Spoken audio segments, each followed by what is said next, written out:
Hello, animal science students. We went over some of the egg grading, and I just want to review it to make sure that I clean up any terms that I have forgotten. So, on the vocabulary list, meat number 2, egg grading, I have those vocabulary terms. The first one was vertical integration, indicating that the poultry industry is usually moving more towards, as a whole,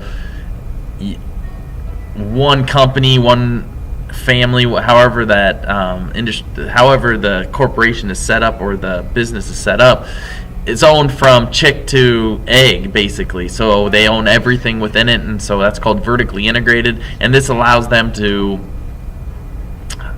handle all the processes and not really have to rely on anybody else. And they're able to do that because of the reproductive cycle and the ability to raise them in the confinement systems, which would be different than the beef industry, but similar to the pork industry in that the confinement systems allow them to control all of the environments. Iowa is ranked number 1 in egg production. They're not number 1 in the broilers and the meat side, but we're looking more at the egg side here, and Iowa is number 1 in the nation. They were also affected by the avian flu last year, so some of their numbers have went down. Nebraska was rated 10th, but we dropped all the way to 13th because of those avian flu instances last year. And we were first in processed eggs because Michael Foods Egg Products is such a big company in the United States that process a lot of eggs right here in Wayne, Nebraska. So our first place ranking in that processed eggs probably went down also, and I couldn't find anything to say what we are actually with egg processing now. Sorry, we got a side music there I was trying to get down. The next terms deal with pullet, hen, cockerel, rooster, capon. The pullet are young hens that haven't started to, or young female chickens. The hen is a female chicken that has started to lay eggs. Cockerels are young little male chickens. A rooster is a older sexually mature male. And then a capon is a castrated male. And castrated chickens is interesting in that it increases their, whatever that's called, meat qualities. However, the death loss is high.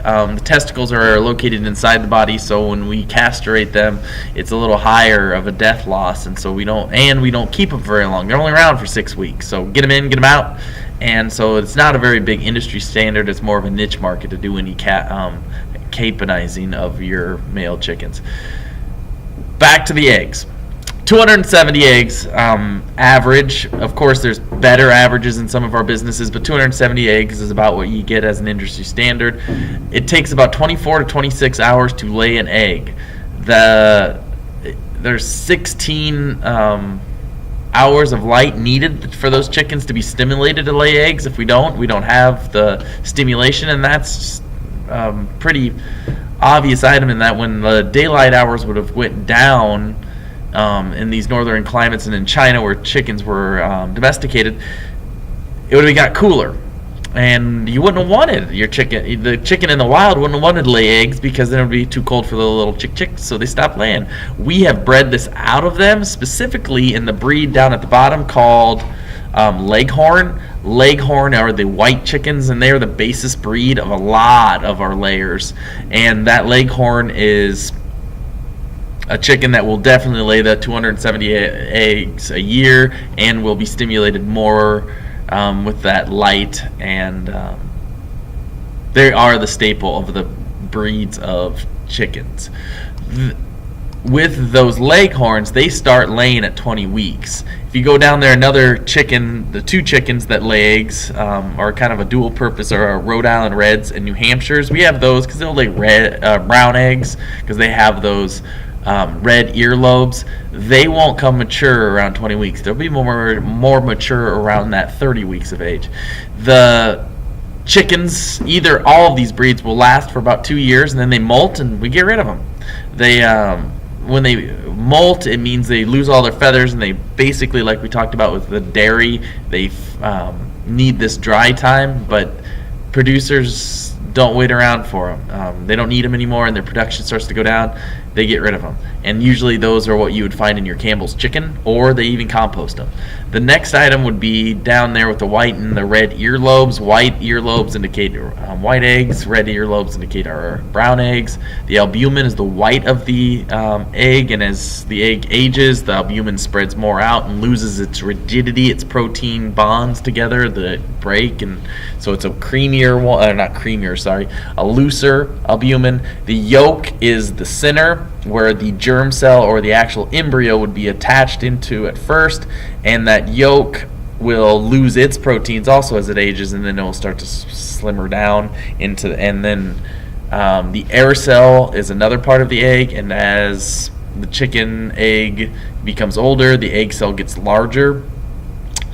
The shell membrane is the membrane that is on the inside of the egg, and that's why we can see the air cell, because its shadow is coming off of there, and as it starts to contract down, the air cell gets bigger. The chalaza are two little strings that are holding the yolk kind of in like a balance place. So you got your yolk, and then the chalaza are these little guys here that are holding the the yolk from being able to move around quite as much.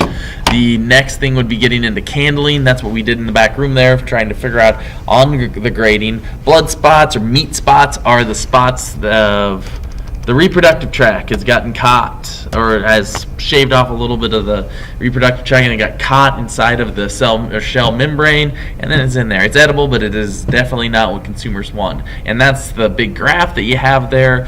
Basically, to get you into ranking or get you into classes of A or AA, you got to have clean, small air cells with not much definition with your yolk, and the definition on the end, the candling it, but then when you break it open, it is very rigid and sticks up high. And then we have our size rankings, and with our size rankings, we can have anything down to peewee all the way up to jumbo, and those would be dealing with how much each individual egg weighed, and you guys can figure that out and fill that into the table. Our breeds down at the bottom, I put those. We've already hit Leghorn, Rhode Island, and New Hampshire. I put Barred Rock and Cornish in that these are the opposite.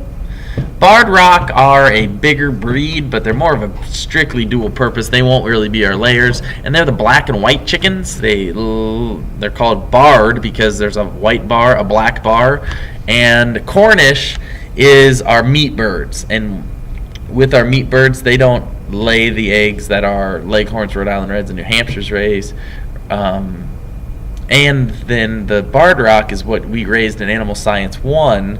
The Barred Rock Cornish Cross is what we raised in Animal Science 1. That would be the Barred Rock, is why we called, Cornish Rock is what they were, those white chickens that we raised. And when you cross those two, that's kind of like the industry standard of breed for our broilers, which would be the opposite of what we're hitting here with the eggs.